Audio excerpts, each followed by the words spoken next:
నమస్తే. ఈ మధ్య కాలంలో సోషల్ మీడియాలో బాగా వైరల్ అవుతున్న అంశం నోట్ల కోసం. ఈ నోట్లు కూడా ఏంటి కొత్తగా 5,000 నోటు మార్కెట్‌లోకి రాబోతుందనేది బాగా హల్చల్ జరుగుతున్న అంశం.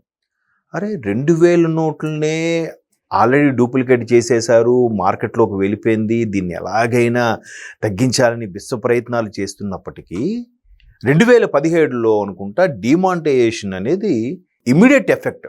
నిజంగా ప్రధానమంత్రి నరేంద్ర మోదీ గారి నేతృత్వంలో అప్పటి మంత్రివర్గం కానీ అలాగే ఆర్బీఐ గవర్నర్ కానీ వీళ్ళందరూ కూడా ఇమ్మీడియట్గా నిర్ణయం తీసుకోవడం ₹1000 నోట్లు చెల్లవు అని ఒక్కసారిగా ట్రెమెండస్ చేంజెస్ కనబడేలాగా నిర్ణయం తీసుకున్నారు.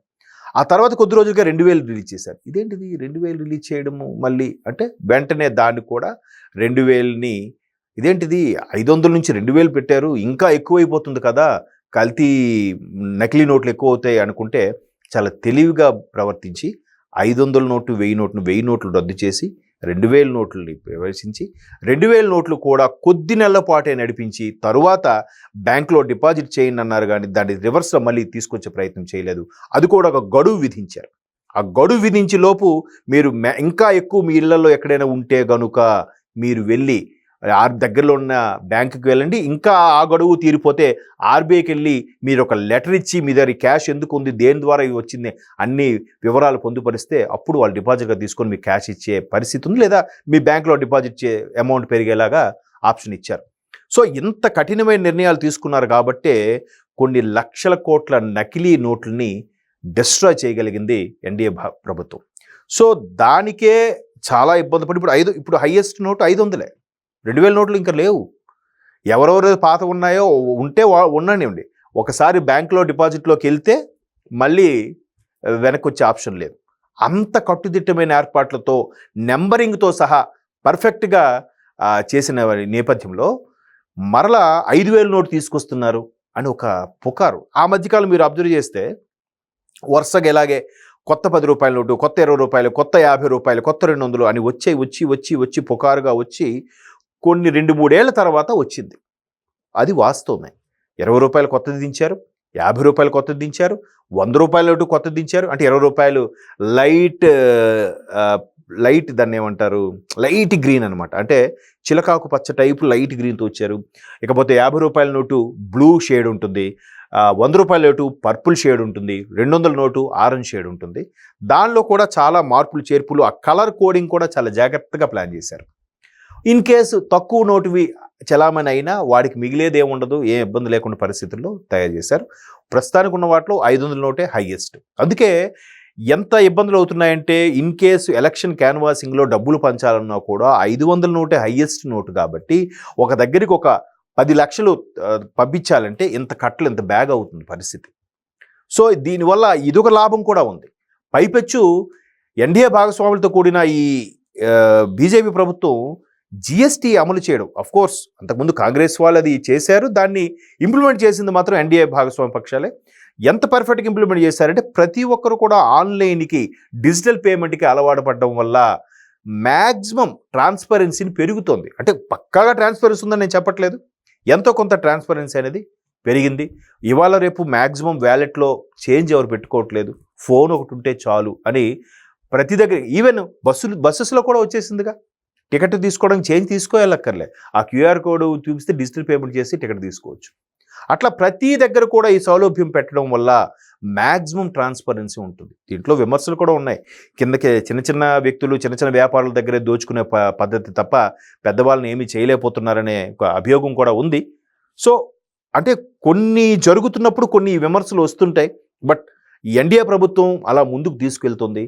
ఏదైతే 5,000 నోట్లు మరలా వస్తున్నాయి, ₹1000 నోటు మరలా వస్తుందని ఆ మధ్యకాలంలో కొన్నాళ్ళు వార్త హల్చల్ అయ్యింది.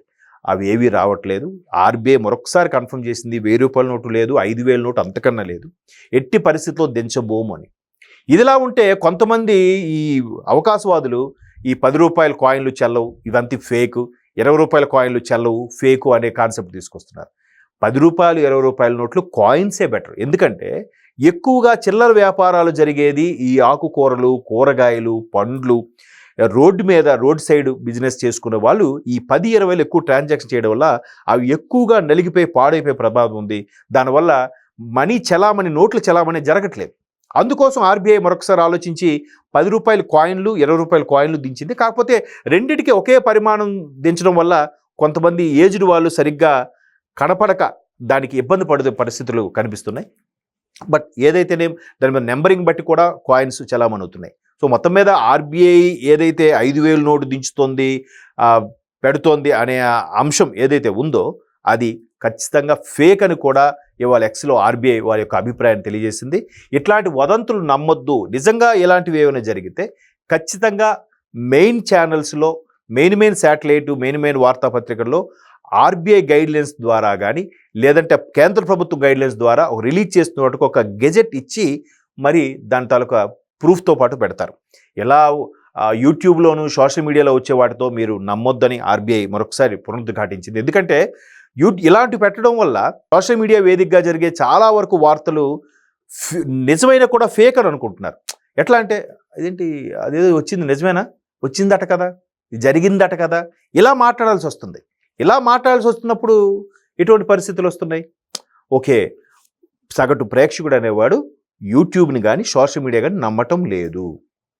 ఒకసారి నిజంగా ఈ యూట్యూబ్ ఛానల్స్ మెయింటైన్ చేసే కొంతమంది వార్తాపత్రికల వాళ్ళు ఇట్లాంటి ప్రలోగ్ చేయడం, ప్రోపగాండా చేయడం మానుకోవాలి. మానుకోకపోతే ఏమవుతుందంటే కొన్నాళ్ళకి అన్నిటి మీద అటువంటి అభిప్రాయం వచ్చి వాళ్ళు నమ్మే పరిస్థితి ఉండదు. కాబట్టి సోషల్ మీడియాలో వేదిక మీద వైరల్ అయ్యేవి కానీ ఎక్కువగా కొన్ని రకాల ఫేక్ ఛానల్స్లో వచ్చే వార్తలు కానీ నమ్మడానికి వీల్లేదు.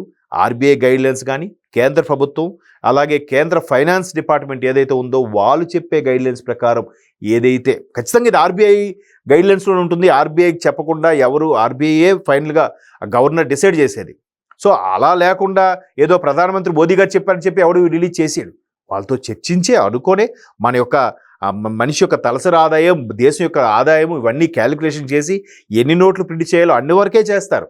అరే మనకి ఊరికి మనదే కదా కరెన్సీ మిషన్, ఈ పైసలు ఎక్కువ అవసరం అవుతున్నాయి అని చెప్పి వందల కొద్దీ లక్షల కొద్దీ నోట్లు ప్రింట్ చేసేస్తే అవి చలామణిలోకి అయిపోవడానికి కుదరదు. సో ఇట్లాంటి వాటి మీద ఈ మధ్యకాలంలో ఒక ఓటీటీ ప్లాట్ఫామ్ ఒక సినిమా కూడా వచ్చింది, ఎవరు కపూర్ హీరో. సో అది ఎంత పర్ఫెక్ట్గా 500 నోటు కూడా మ్యాచ్ చేసి ఫేక్ కరెన్సీ చేసినప్పటికి కూడా గవర్నమెంట్ దాన్ని ట్రేస్ అవుట్ చేస్తుంది. అంటే ఎంతమంది మీద ఆ మాత్రం రిస్ట్రిక్షన్స్ చేస్తూ కొన్నిసార్లు తప్పు దొరికినా కూడా మళ్ళీ కరెక్ట్ చేసుకొని ముందుకెళ్ళడం అనేది చిన్న విషయం కాదు. బట్ ప్రభుత్వ అధికారులు ఎప్పటికప్పుడు దాన్ని ఓవర్కమ్ అవుతూ వస్తున్నారు. మొత్తం మీద 5,000 నోట్లు అనేది ఫేక్. ఇప్పటి వరకు ఉన్న హైయెస్ట్ కరెన్సీ 500 నోటే. దీన్ని ఎవరు నమ్మొద్దు, ఇవి వదంతులు మాత్రమే.